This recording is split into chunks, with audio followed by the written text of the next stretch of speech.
आकाशवाणी भोपाल से प्रस्तुत हैं प्रादेशिक समाचार।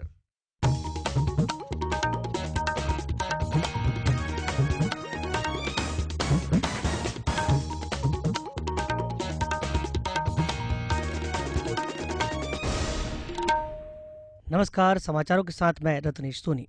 राज्य विधानसभा में नेता प्रतिपक्ष अजय सिंह ने आज कहा है कि यदि कांग्रेस पूरी ताकत और एकजुटता के साथ अगला विधानसभा चुनाव लड़ती है तो राज्य में अपनी सरकार बनाने में सफल होगी। वे आज भोपाल में सेंट्रल प्रेस क्लब द्वारा आयोजित प्रेस से मिलिए कार्यक्रम में बोल रहे थे। उन्होंने कहा कि राज्य में चुनावी लड़ाई की असली तस्वीर विधानसभा चुनाव से 6 महीने पहले ही साफ होगी। श्री सिंह ने कांग्रेस में गुटबाजी होने से इनकार किया। उन्होंने राज्य सरकार के कामकाज को लेकर मुख्यमंत्री शिवराज सिंह चौहान के नेतृत्व पर भी निशाना साधा। उन्होंने कहा कि राज्य में नौकरशाही हावी है। राज्य को 5वीं बार कृषि कर्मण पुरस्कार मिलने पर उन्होंने सरकार को बधाई दी, मगर कहा कि मुसीबत के समय किसानों को तत्काल सहायता दी जानी चाहिए। प्रधानमंत्री नरेंद्र मोदी ने छिंदवाड़ा जिले में कल हुए अग्निकांड में 13 लोगों की मौत पर गहरा शोक जताया है। एक ट्वीट में उन्होंने कहा कि इस हादसे को शब्दों में बयान नहीं किया जा सकता। उन्होंने घायलों के जल्द स्वस्थ होने की कामना की है। उन्होंने कहा कि राज्य सरकार स्थिति पर निगाह रखे हुए गौरतलब है कि छिंदवाड़ा जिले के बागरी गांव में कल शाम आग लगने से 13 लोगों के मारे गए और 4 लोग घायल हो गए थे।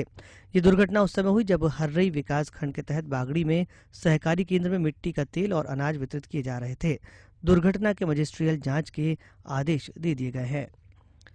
धार जिले के मोहनखेड़ा में भारतीय जनता पार्टी प्रदेश कार्य समिति की 2 दिवसीय बैठक का आज समापन चल रहा है। बैठक में कल कई राजनीतिक प्रस्ताव पास हुए। इसके साथ ही राज्य में चौथी बार भाजपा की सरकार बनाने का संकल्प लिया गया। आज मुख्यमंत्री शिवराज सिंह चौहान ने कुशाभाऊ ठाकरे और राजमाता सिंधिया की महान कार्यों की प्रशंसा की। प्रधानमंत्री नरेंद्र मोदी अपनी सरकार के सुशासन और विकास के महत्व के मद्देनजर कल भारतीय जनता पार्टी शासित राज्यों के मुख्यमंत्रियों को संबोधित करेंगे। पार्टी अध्यक्ष अमित शाह भी इस अवसर पर विचार व्यक्त करेंगे। इस बैठक में 13 मुख्यमंत्री, 5 उप मुख्यमंत्री और कई केंद्रीय मंत्री उपस्थित रहेंगे। मुरैना जिले में बाल आयोग ने किशोर अधिनियम 74 के तहत 8 पुलिसकर्मियों के खिलाफ मामला दर्ज किया है।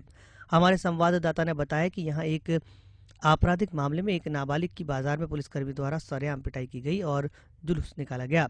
इस पूरे मामले पर बाल आयोग एसपी को बुलाया है।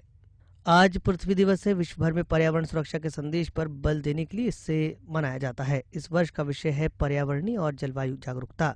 सूचना और प्रसारण मंत्री वेंकैया नायडू ने अपने संदेश में लोगों से धरती माता का स्मरण करने को कहा है। इस अवसर पर क्षेत्रीय विज्ञान संग्रहालय में कई प्रतियोगिताओं का आयोजन किया गया है। राज्य में भीषण गर्मी से कोई राहत नहीं है। पिछले 24 घंटों के दौरान ग्वालियर संभाग में अनेक स्थानों पर तथा रीवा जिले में लू का प्रभाव रहा। सतना, उमरिया, टीकमगढ़ और शिवपुरी जिलों में रातें गर्म और ग्वालियर में बहुत गर्म रहीं।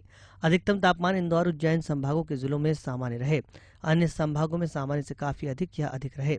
दिन का सबसे ज्यादा तापमान 45 डिग्री सेल्सियस नौगांव, दतिया और खजुराहो में दर्ज किया गया। मौसम केंद्र ने अगले 24 घंटों के दौरान पूरे ग्वालियर संभाग और रीवा तथा छतरपुर जिले में लू चलने की चेतावनी दी है। रीवा और शहडोल संभाग तथा कटनी, जबलपुर और पन्ना जिलों में दोपहर में हल्की धूल भरी आंधी चल सकती है। हमारे मंडला संवाददाता ने बताया कि जिले में भीषण गर्मी से आम जनजीवन प्रभावित हुआ है। कई जगह जल संकट पैदा हो गया है। उधर जबलपुर में भी पिछले 10 सालों में पहली बार अप्रैल माह में न्यूनतम तापमान 28 डिग्री के पार चला गया है। अब कुछ समाचार संक्षेप में। रेल राज्य मंत्री मनोज सिन्हा आज जबलपुर पहुंच रहे हैं। भीमराव अंबेडकर दूरसंचार प्रशिक्षण संस्थान के 75वें स्थापना दिवस के मौके पर वो डाक टिकट भी जारी करेंगे। रायसेन जिले में ग्रीष्मकालीन खेल प्रशिक्षण शिविर का आयोजन किए जाने को लेकर कलेक्टर ने बैठक की। बैठक में 1 मई से 10 जून तक सभी विकास खंडों पर खेल प्रशिक्षण शिविर का आयोजन किया जाएगा। मुरैना जिले में ग्रामोदय से भारतोदय अभियान के तहत महिलाओं को आयरन की गोलियां बांटी गई हैं। सेंट्रल प्रेस क्लब भोपाल की नई कार्यकारिणी की आज घोषणा की गई। इस मौके पर नगर के कई वरिष्ठ पत्रकार मौजूद थे। इसके साथ ही प्रादेशिक समाचार का ये बुलेटिन समाप्त हुआ।